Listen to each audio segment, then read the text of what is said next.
Good afternoon, good evening, or good morning, wherever you are in the world, and welcome to day 3 of the World Education Summit.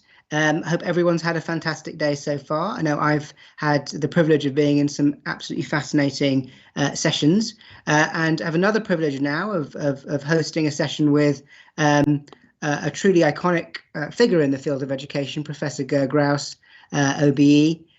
He's a renowned expert on educational innovation and community engagement, the first global director of education at the world-famous children's entertainment education company Kidzania, which I have used for several kids' birthday parties myself and is fantastic. With his extensive experience at the very highest levels of the learning industry, Professor Graus is a much sought-after advisor for organizations globally on the future direction of education, and we are really very lucky to have him here with us. We're going to have a pre-recorded video of the presentation, but then we are going to have a live 15-minute Q&A after that with Professor Graus. So please, while you're watching and listening to the presentation and absorbing everything in it, please do be thinking about those questions that you'd like to ask. Put them in the Q&A whenever you want on the stream. I will pick them up and we will have a great 15-minute conversation after the video has run. But we're going to run that video now for everyone to watch.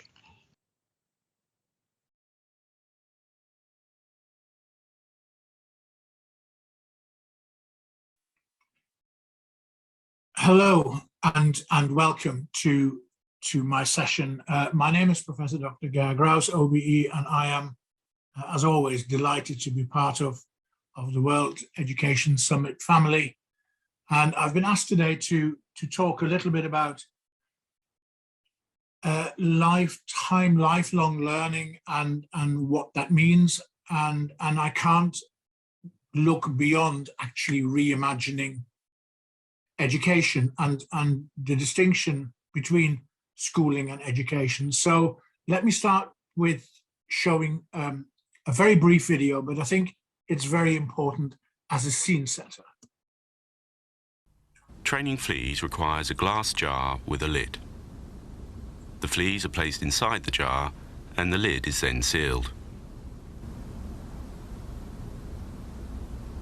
They are left undisturbed for 3 days. Then, when the jar is opened, the fleas will not jump out. In fact, the fleas will never jump higher than the level set by the lid. Their behaviour is now set for the rest of their lives. And, when these fleas reproduce, their offspring will automatically follow their example.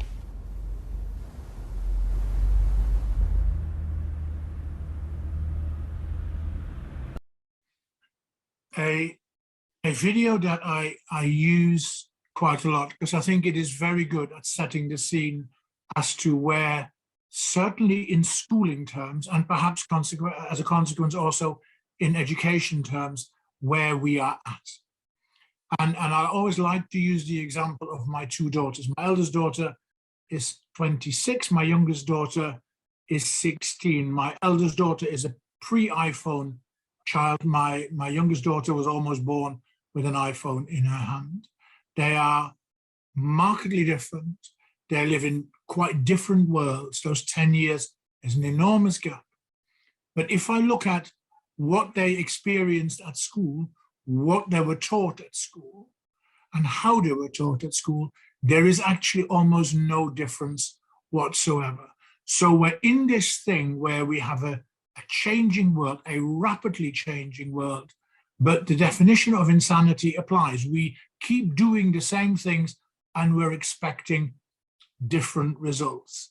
And certainly inside the jar of aspirations and of ambition, we are well and truly boxed in.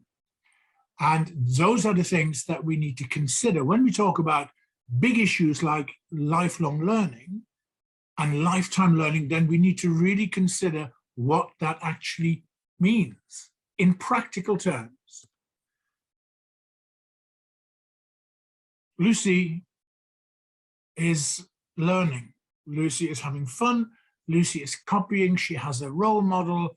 She is learning to be Anna Pavlova. Lucy is part of an experience-based learning, I suppose, at Kelvin Grove.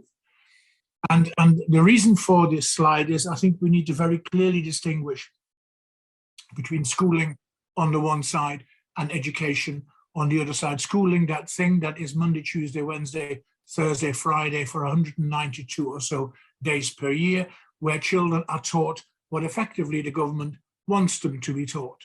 And that is content related to subject. Education is from the second we're born until we pass on.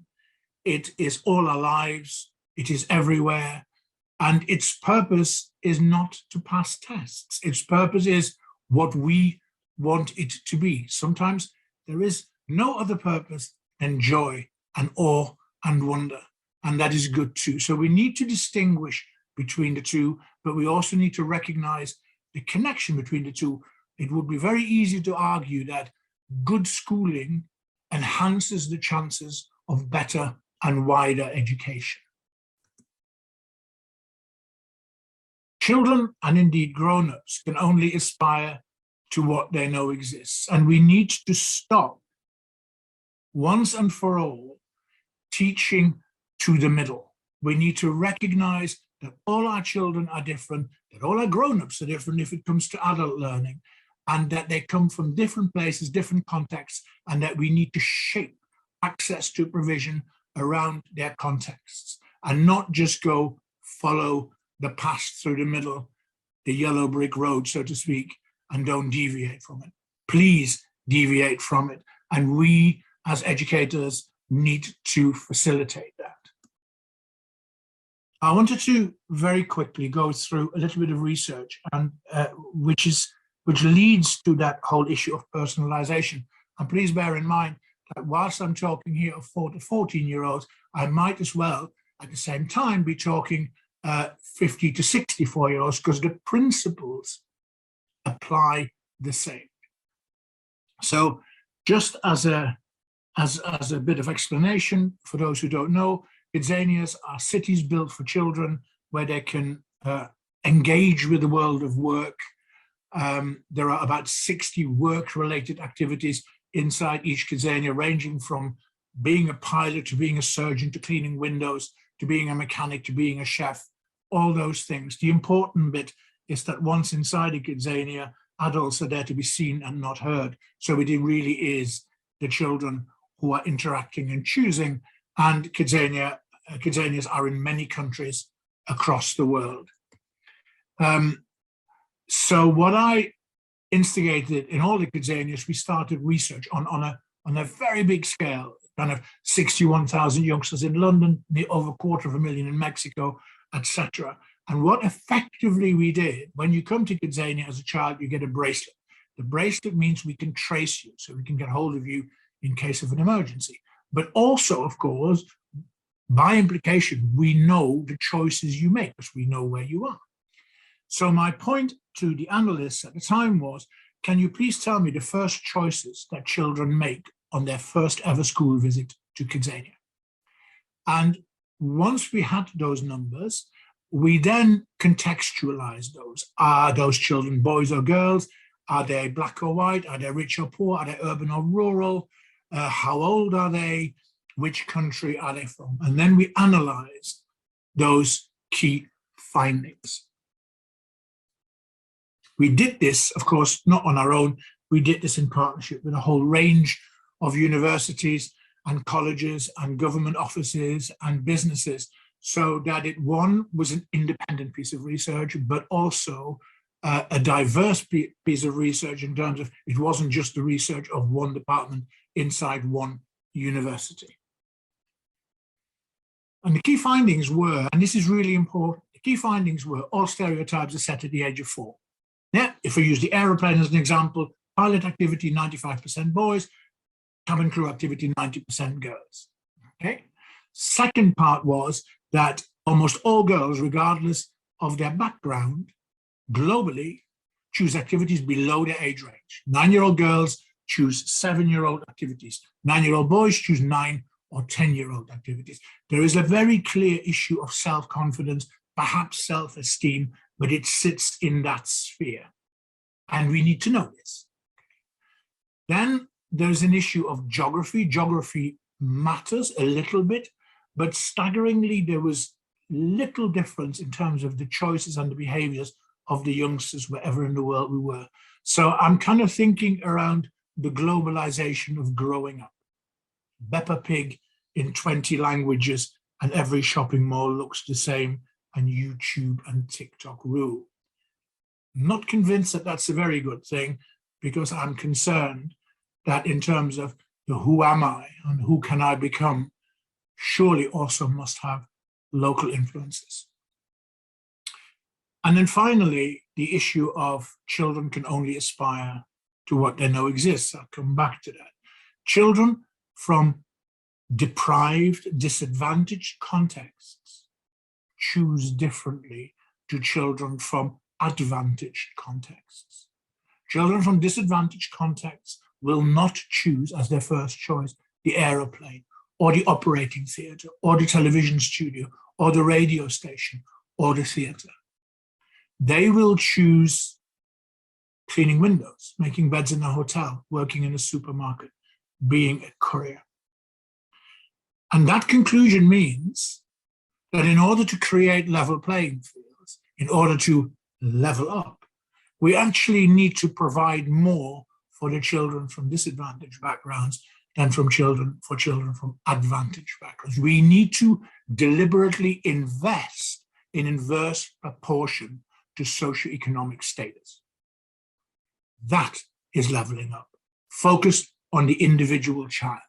Not rhetoric, not hype, but substance is what is required here. Why that's important is that it's what we do with our schooling and education, because those stereotypes that set at the age of 4, we happily let them cement for another 10 years before, at the age of 14, we engage with our young people about what they might want to do with the rest of their lives. And then we really think that we can still influence that, having allowed those stereotypes to cement for 10 years. And the consequences go on, yeah? Because that child, that girl who is 9 years old and chooses a 7-year-old activity, at some point will be 39 and will still be choosing below her age range. So in terms of lifelong learning, the consequences of what happened very early on will carry through unless we intervene early. And we live in this really odd world. I was talking to my friend Carla Rinaldi about this over the weekend, who is the co-founder of the Reggio Emilia approach, the early years approach. How odd it is that in terms of investment in children and their schooling, the younger they are, the less money we spend on them. Well, you don't grow plants like that. You don't build houses like that. You don't start with the roof.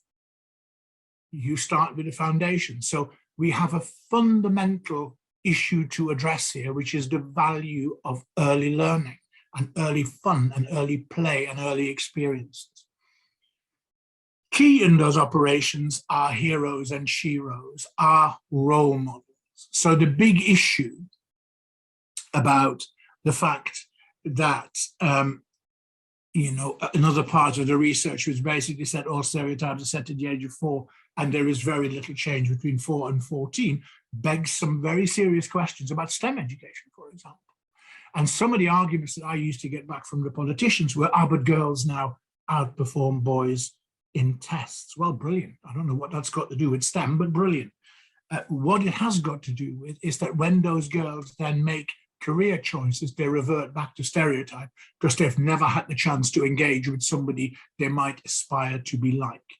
The poorer you are, the less chance of that exists. Again, there is a requirement in terms of an inverse proportion to socioeconomic status. We need to resource this.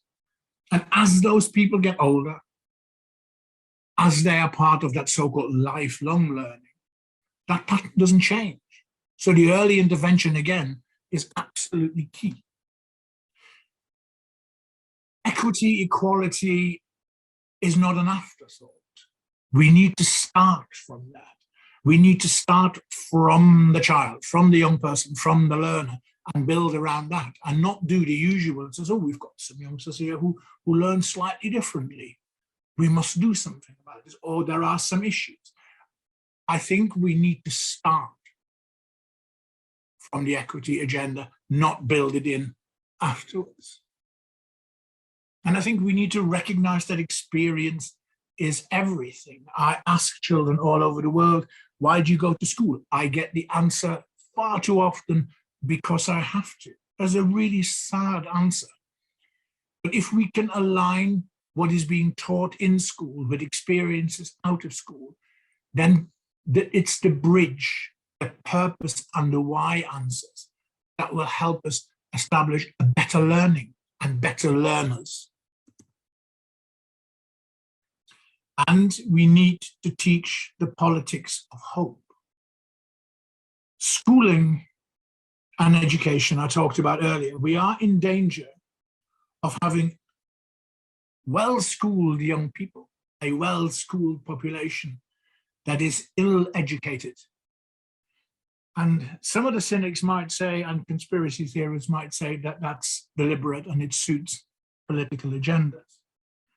You cannot teach about climate change without creating an awareness about the politics around it. This is not telling people how to vote. It is telling people to vote, its importance. It is the decision-making processes. So we need the politics of hope on the curriculum. And you know what? If then a school writes, children in the school express a view that they don't like the Prime Minister very much, well, so be it, because that is their conclusion. There's no call for the Secretary of State to get upset or to call Ofsted in. Freedom of speech, freedom of expression, to do that responsibly. And the fact that with those rights come responsibilities are agendas that need to live throughout our schooling and throughout education. We are blessed with a plethora of technology. There seems to be so much of it, it is hard to keep hold of. But I think we need to distinguish between good tech and tech for good. I see lots of shiny things and lots of lights and things are really fast, but they're no good if you are in a disadvantaged area in the United Kingdom where children don't have internet access at home. So we need to look at what good does the technology do? What value does it add for all? Because otherwise we will widen the gap further, as indeed has happened through COVID. So we need to focus on the difference that technology makes rather than how shiny it is. And there are a number of things that we need to recognize, and we need to recognize them as important. In order to create a learning environment that is a good learning environment, we need to focus on trust. We need to tell the truth. We need to be able to trust our teachers. We need to be able to trust our leaders. And I recommend that you read annually the Edelman Trust Barometer. It is a global trust barometer that is published each January, and that tells us who people trust. And it is quite interesting how that shifts. So if I take the period between the credit crunch in 2008 and now COVID, post-COVID nearly, and we will see that the shift goes from politicians being trusted to politicians not being trusted at all. And I think the issue with that also is, except of course where there are female politicians, like in Germany or in New Zealand or in South Korea. Worse really, trust is needed, otherwise we're not going anywhere with any of our education. This goes without saying. I hear a lot about teachers this, teachers that, we won't need teachers anymore. We will always need teachers. They are our trust. They are our knowledge. They are our guidance. They are our lollipop people who keep us safe. They steer us. They know us. They help us. And there is that thing that if you are a teacher, someday, 50 years from now, somebody will think of you and say your name. Mr. Burskens, in my case, my German teacher. Teachers will always exist. Their role will no doubt change. Maybe teachers will, as well as the purveyors of knowledge, will become more the project managers of individual children's learning, using the technology, using the experiences and everything that's out there. And we need to remember that a child's education is an impact partnership. Sometimes we treat children as if and learners as if they exist 5 times, because they're poor and they're black and they're a girl and they're not very healthy. And so you get lots of people from all sorts of angles dealing with the same child, instead of putting the child in the middle and working the jigsaw around her or him. That needs to change, those kind of approaches. And the impact partnership is beyond what grade did you get, but the impact partnership is also about how well are you, and much more. I think we should print badges that say happy to be woke, alert to injustice in society. It connects back, I suppose, to the politics of hope, but we've seen through social media, through COVID, there are all sorts of reasons and all sorts of excuses. We see behaviors that are morally unacceptable. We see our leaders who lie. We see systems that are corrupt. And we see people saying that empathy is not necessarily a good thing. I do not subscribe to this. I think we need kind people. I think we need opportunities for people to be kind. We need to help people to be kind and caring and woke. Because otherwise, what is our society? And our schooling and education is also about creating people who will lead a better society than the one we are in at the moment. And with all that, we need to, of course, measure what we value. We need to measure what we value as opposed to just value what we measure. But we need to think about, if we say that children's well-being and adults' well-being is important, then we need to establish ways to find out whether what we're doing makes a difference or not, whether these impact partnerships are the right ones or whether we need to change them. So we need to measure to make it better, not to take some sort of a Polaroid photograph and say, this is where we're at, let's publish this in a league table. It's just nonsense. Yeah, so that's what we need. We need to measure what we value and not value what we can measure.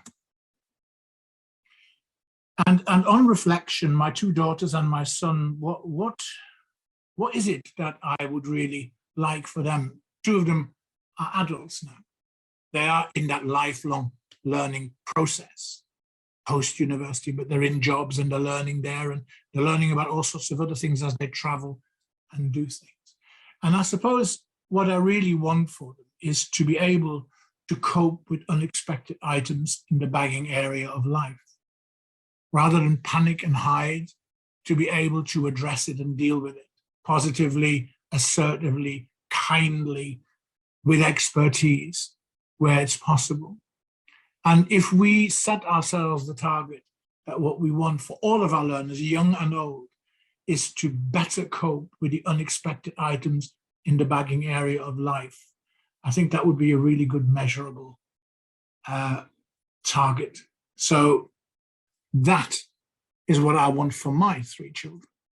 What I would like for schools is, instead of outstanding banners, I would love schools to have outside something that says that what they do is about acting rather than to be acted upon, shaping rather than to be shaped, and choosing rather than to accept choices decided by others. Outside schools, outside universities, outside all places of learning.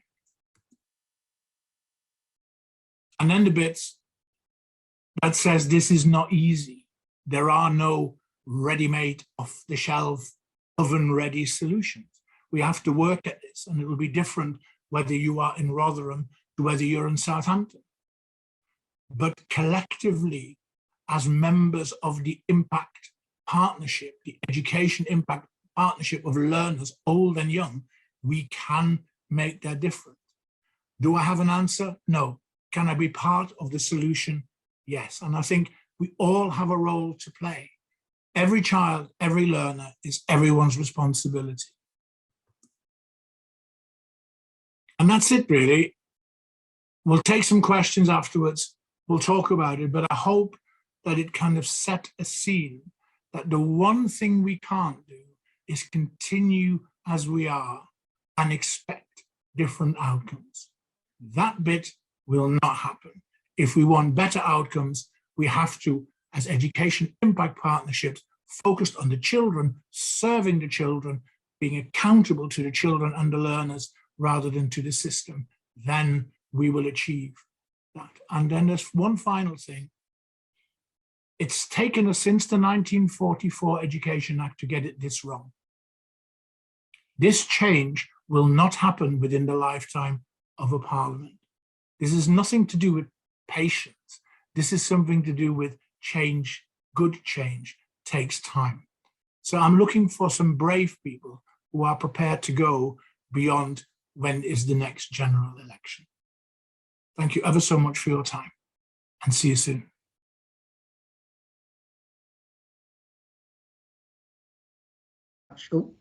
Thank you very much for that presentation. And we now have a live Professor Grouse with us for questions and answers.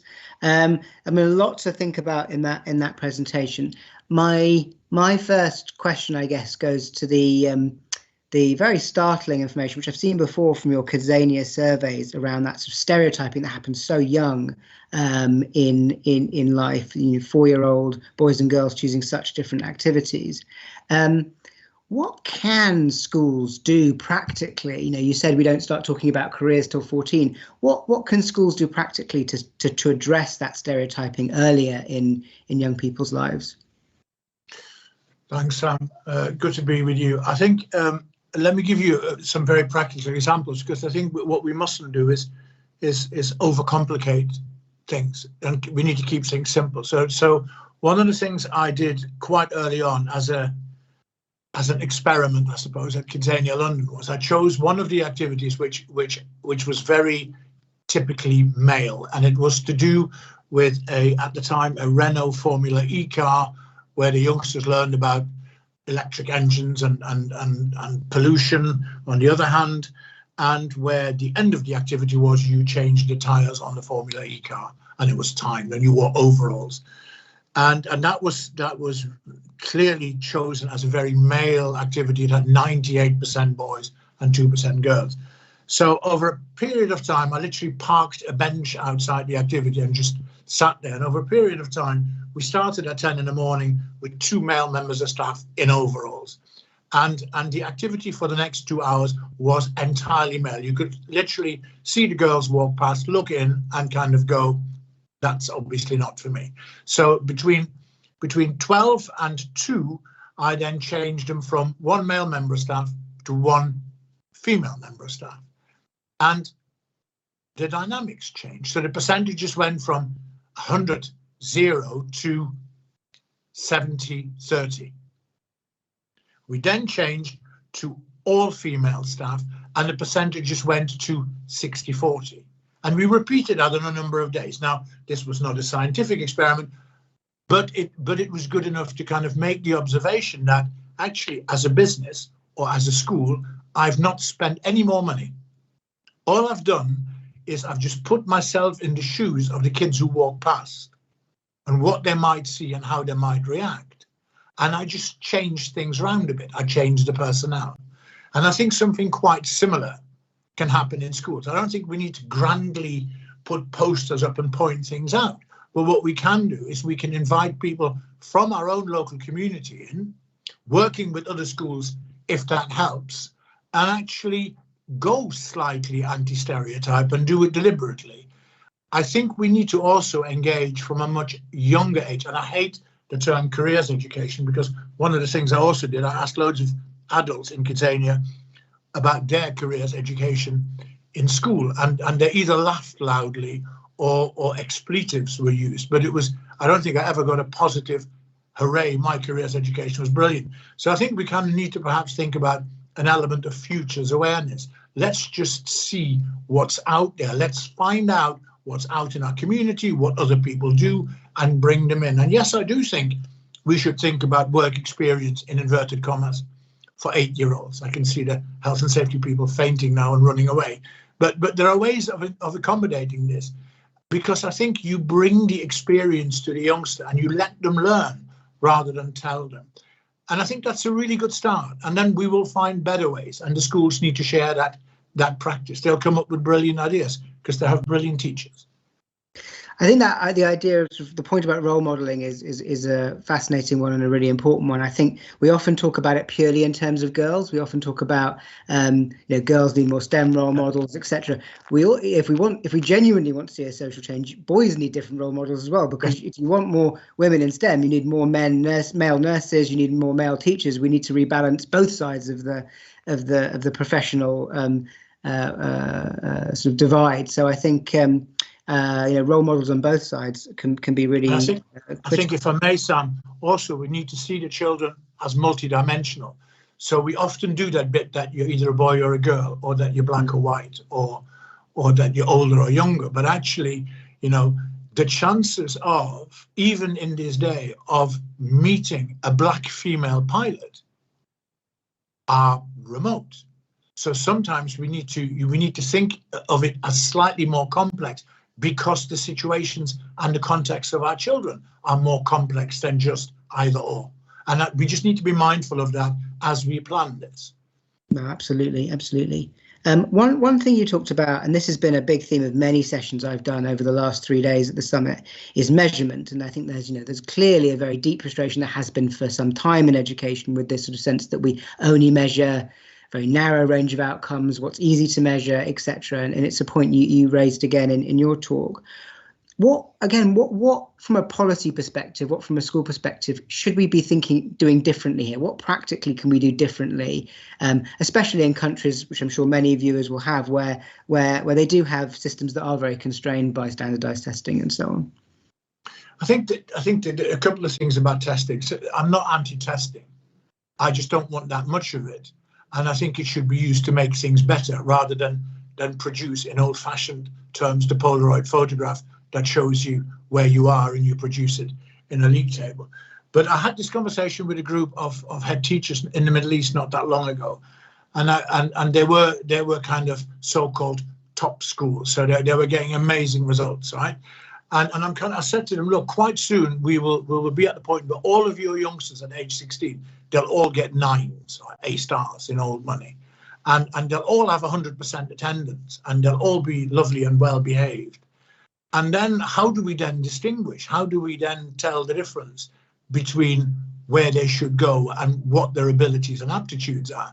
I just think we need to get to know our youngsters better. And we need to invent different measures. How confident are they in achieving those grades? How is their self-esteem? I'd quite like to know. My daughter's doing her GCSEs. She'll do very well. She's a very hardworking girl, and she'll get what she deserves. But I'd quite like to find out how happy she's been doing all those things. So just like you and I in our normal lives go about things, and there are times when I think, my God, I love what I do for a living. It's brilliant. There are other days that are not quite as good.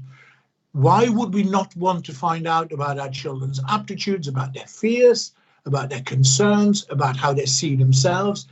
Because part of the thing, my eldest daughter works in PR in London, and she's 26, and she's changed jobs 5 times now. But she's done that. It's been her choice. She's chosen to make that move and to respond to certain situations. And that requires a certain character, a certain assertiveness, confidence. And I'm proud that she does that. But I'd like all youngsters to have those levels of confidence. So that's what I mean in terms of measurements. I do some work with a market research company called the Insights Family, who talk live to thousands and thousands of children and parents. And what we try to do is to find out more about where our youngsters are at, what their concerns are. We talk a lot about well-being, but I think we need to define much more what we mean by that. And so we need to make the measurement that is the dialogue with the youngsters and the parents part of the measurement, because we want, not just academically, we want better outcomes for our children. That's where I'm kind of sitting on this. Yeah, and I think there is certainly in England, which is the system I know best, there does seem to be a shift towards, not with central government perhaps, but in other parts of the country, towards thinking of about this broader measurement. There's a really interesting survey. I think they've just released their first sets of data in Manchester. Manchester sort of the council there surveyed 40,000 kids in Manchester on a lot of these kind of wider attitudinal measures. There's loads of interesting information coming out of that make you think differently about education. So yeah, I think that's it's not about not doing testing, it's about broadening it out and thinking more broadly is a good perspective. You talked about COVID. Obviously, we've had 2 years of it was exactly 2 years today that schools in England closed for the first time in the first lockdown. Do you think technology has advanced through what through the experiences we've had during COVID, or do we think we've not really made the most of the opportunity to learn how to use technology better? I think that's a good question, and I think a bit of both, really. Firstly, what I'd like to say, and again, it's partly personal experience because my daughter was 14 at the time. I think when that educational 999 call came, it's easy afterwards to be critical. I think certainly my daughter's school and many schools that I know responded incredibly well, right? It is really quite miraculous what happened, how fast it happened, and I think in many cases how well it happened. And that includes schools, and we must remember this, where up to 35% of children didn't have internet access at home. But because the schools knew the children, they were able to respond. So I think the use of technology in the 999 call from schools, I think, was remarkable and has to be applauded. Can we do it better next time round? Of course we can. I do worry that we don't take the time to learn. Right? I do worry that schools just haven't got the time to reflect and kind of go, well, how can we make it better? The bit. So my daughter still had 5 lessons per day.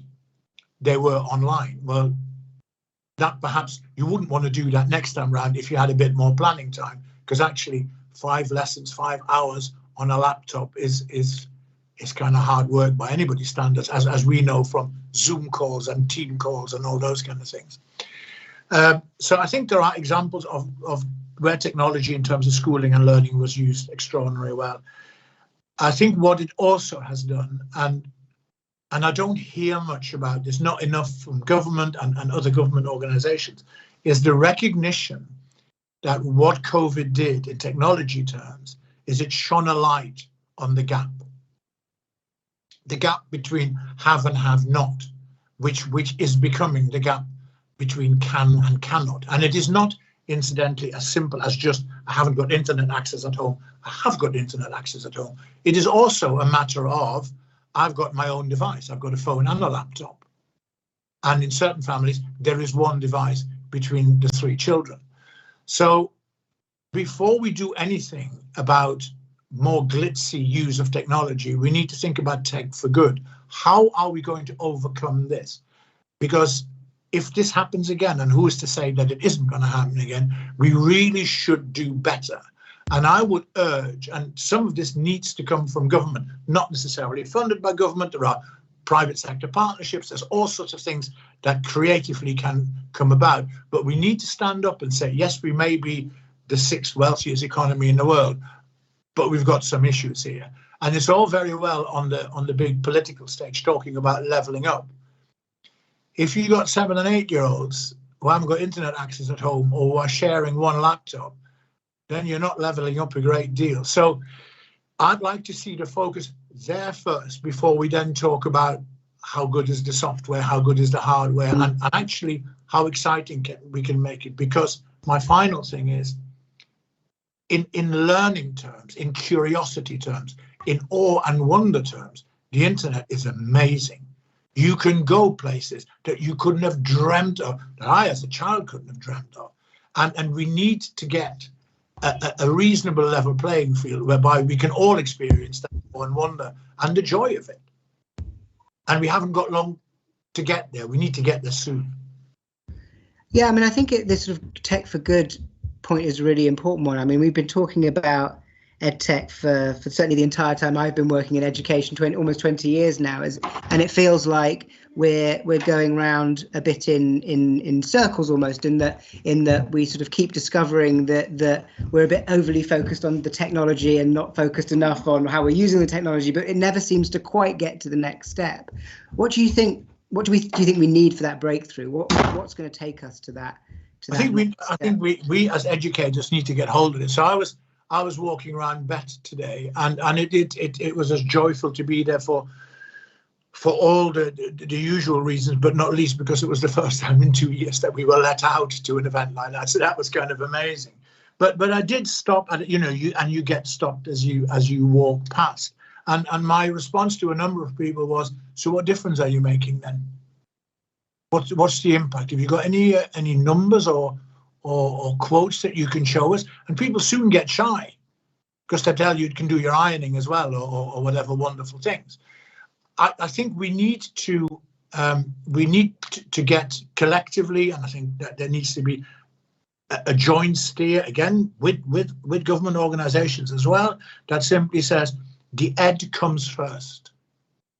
Because in the end, what we will measure, the impact we will measure, is not how glitzy it was.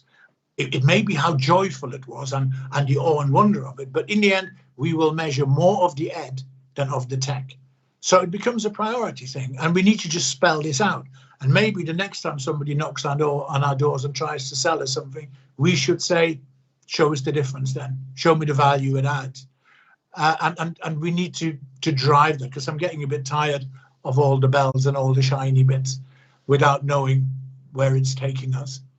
Yeah, I think that's exactly the right point, and it feels like we keep having that same conversation, but we're not quite getting there yet. So I completely agree with that call.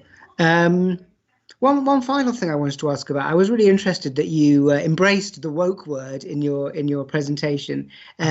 It feels like it's now almost entirely used in a pejorative way by politicians, by newspapers, to sort of attack do-gooders and so on in a negative light.